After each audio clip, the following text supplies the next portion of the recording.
What up, Brawlers? Welcome back to Tabletop Never Stop. We're continuing our ongoing series, Know Your Champions, and today we are taking a look at Tzu Xiao, the Jade Claw. Tzu Xiao is probably my favorite champion so far. I got my orange and black hat on to rep him. He's also the champion I'm most nervous about painting. So let's take a look. He is a 0 defense, 9 health champion. I would say that qualifies him as a tank. And his level up version has no additional stats, but he does gain adjacent enemies suffer -1 defense. And so that's a sort of a global effect as long as he is adjacent to the enemy, meaning that the other champions on his team can gain benefit from this. And so there's some really natural synergies with Kalel and Wrath, since double and poison really want to get through armor. And Tzu Xiao himself can really benefit from this because he also has an attack with double. So our first card, it is a blue core, movement 1, range 2, straight line attack, and does 2 damage. And after the attack, pool 1. Next we have focus, yellow core, 1 movement ability, and then your champions gain +1 attack and +1 movement till the end of the turn. So the text in this case says champions, not allies. So this ability actually affects Tzu Xiao himself. As we just discussed, he has an attack that has double. We'll see in a second. This is a good preemptive ability towards that. And there it is, actually. Double strike. It's a 2 damage attack. For the attack, -2, and then after the attack, double. So if he was attacking a no defense target and he had just played focus, he would get to do 3 damage and 3 damage, which there's some targets that you can kill with that. And of course, there's no movement in this ability, but since you get the -2, it's kind of like you have movement.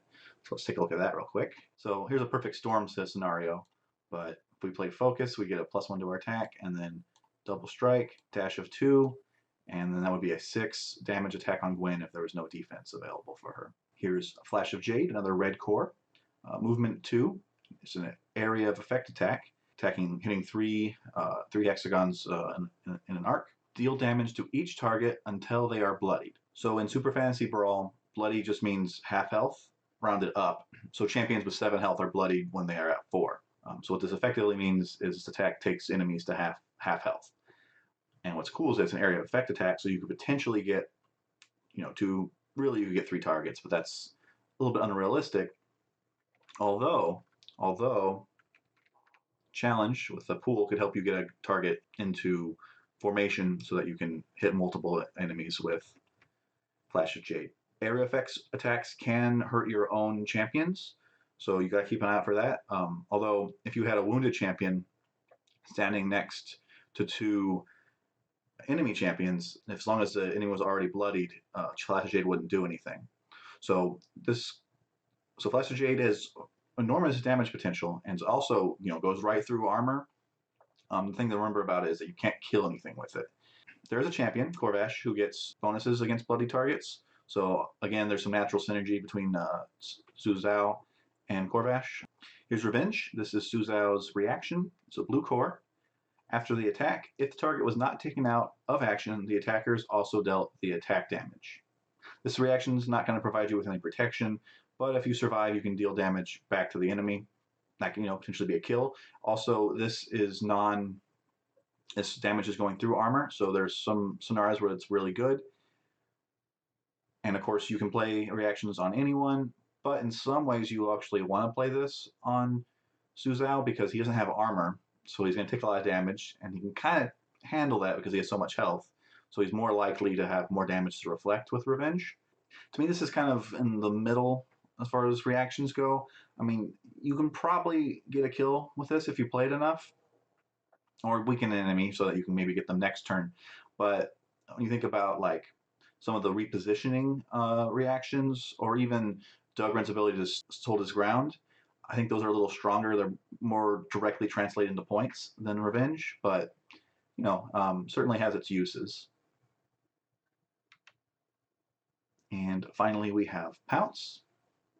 It's a yellow core, attack of 1. Before the attack, you get a jump 3, and after the attack, you get a push of 1. So jump of 3 is, unlike dash, does not have to be in a straight line. So, for example, I could jump 1, 2, 3 around the pillar, and then knock Kilgore out of the red zone with Pounce.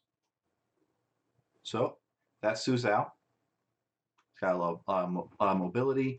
Not a whole lot of direct, not that much like straight damage, but you think about how powerful Flash of Jade can be, that there's a lot of damage that can be found there. It's just not killing damage. As far as counterplay goes, he's very vulnerable to double and poison since he has no armor. But you gotta keep an eye out on Revenge, because if you did like 6 damage to him with Wrath, and Revenge could turn around and just wipe him out. So gotta watch out for that. And that finishes off today's Know Your Champions. If you're following my Instagram, you can vote on which champion will appear next on the channel.